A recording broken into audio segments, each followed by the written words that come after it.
From Prince of Wales to King Charles III, we're looking at the making of Britain's new monarch. In his new book, acclaimed royal biographer Robert Hardman details the king's evolution over the past year and how the rise of William and Kate, the exit of Harry and Meghan, and the death of Queen Elizabeth are shaping the monarchy. The book is called The Making of a King, King Charles III and the Modern Monarchy, and Robert Hardman joins us now. Thank you for being with us. Good morning.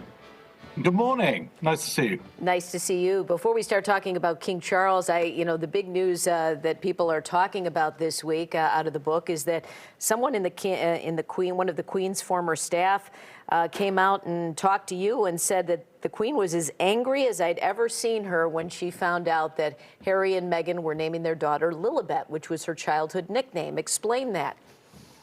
Well, it wasn't actually the naming of her great grandchild Lilibet. It was what happened afterwards, which was that the couple let it be known that the Queen had given her blessing for this, that she had given her permission, and that wasn't quite the case. It was more a case of it had just been presented to her. You know, this is what we're going to call her, and at the time, the BBC in Britain reported that the Queen hadn't been asked, and the Duchess and the Duke and Duchess of Sussex, and they threw out lawyers' letters saying, well, hang on, no, we're going to take you to court, and the palace and the Queen's people wouldn't stand by their version of events. So it was effectively a war of words. Who said what to whom?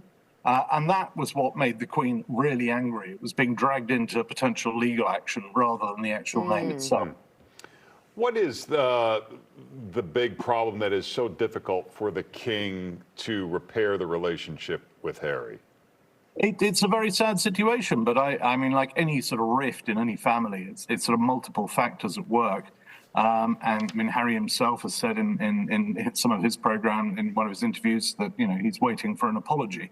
Well, it may be a long wait, but I think both sides have got to give a bit. I think what will happen is that over time, as these things recede, these sort of perceived wrongs on both sides. I mean, on Harry's side, he feels that he and his wife have been very badly treated by the institution, and there are certainly examples of that happening to them. On the royal side, it's like, well, they've blown apart all the family secrets. They betrayed confidences going back years and years. So both sides have a sense of grievance, but for the king, it's he's got quite enough on his plate being monarch of 14 other countries as well. I mean, this is it's a sadness, but as people around him said to me, look, the door is always open. So I think there is scope for a rapprochement. It's going to take time, and then there's the whole question of the brothers repairing the rift, because I think it probably runs deeper between the two brothers and between father and son. But it's not the overarching thing that the king wakes up in the morning and thinks, what am I going to do about Harry? He's got plenty of other stuff on. And the king and Kate Middleton, the Princess of Wales, both dealing with medical issues this week. It's kind of unusual that you get so much information ahead of time, isn't it? Is that something new with King Charles? That's a very good point, Robin. Yes, it's on both sides, actually. We've been given an extraordinary level of detail compared to what we used to in the past. Royal medical issues used to be confined to very terse, short statements. Only if someone was in hospital was going to have to cancel official events. But we've been told, that the Princess of Wales, Kate Middleton, has undergone elective surgery, abdominal surgery, and will be in hospital for another 2 weeks. After that, will be off duty probably till Easter. And the king has made a very public statement saying that he's going to have treatment for an enlarged prostate. Now, that's language that we would never have heard a few years ago, but he's made it very clear he takes a view this is something that affects a lot of people of his age. He wants people to know about it. He works on the basis that, well, if kings can have these conditions, so can other people. So go and get checked out. So I think what it shows us is, to a small degree, but a significant one, that there's a sort of change in transparency in this new reign. We are going to hear more, I think, about these things. Well, beyond transparency, what was it that he just could not wait to do or accomplish or change as king to put his mark or to kind of shift the monarchy in a slightly different direction? Well, he'd never made big, deep plans. I think there was always a sense that he was going to be possibly what we call a loose cannon, that he might carry on making kind of controversial speeches about things. But I mean, Monarchy is about continuity. It's not a brand of toothpaste, so it doesn't do big image relaunches when you have a change of management. If anything, it goes out of its way to sort of be the same.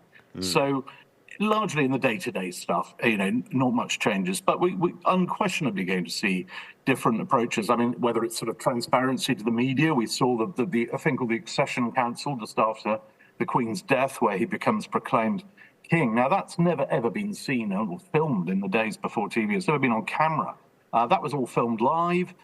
We were getting more and more statements about things. You notice even on walkabouts now. I mean, the king is the schedule's always overrunning because he goes ploughing into crowds, and his security people often get quite jumpy, and they say, "So, I think it's time to go. I'll just go and see those people over there."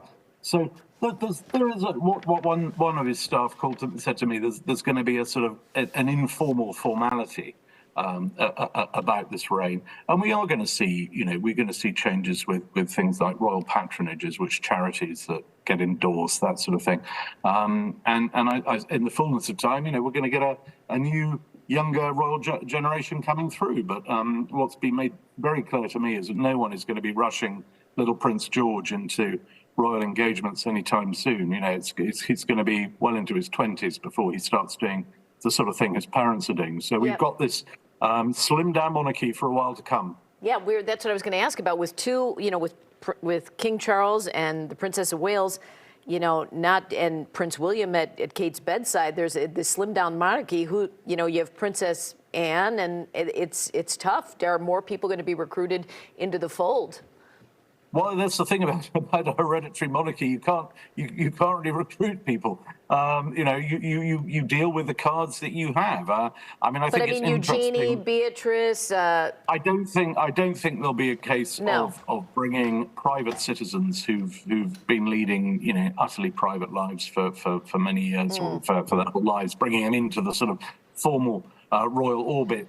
Because in a sense, you don't need to. I mean, the monarchy adapts. I mean, you've got far fewer working royals, as we call them now, than you had at sort of height of the Queen's reign. Charities will see less and less of royal patrons. I mean, it's just a case of moving with the times, and we've seen it with other monarchies around Europe, actually, where entire sort of, if you like, second tier royals have been quietly pensioned off or told that they're not going to take a role. I think it is a case of moving with the times. The public like to see a sort of central core unit a lot. They don't like the idea of an extended family, hanging around. Gotcha. Yeah. Well, the book is The Making of a King. For more, you can follow Robert Hardman on X. Thanks for being with us. Thanks, Robert. Thank you very much indeed. Sorry about the glitch. No worries.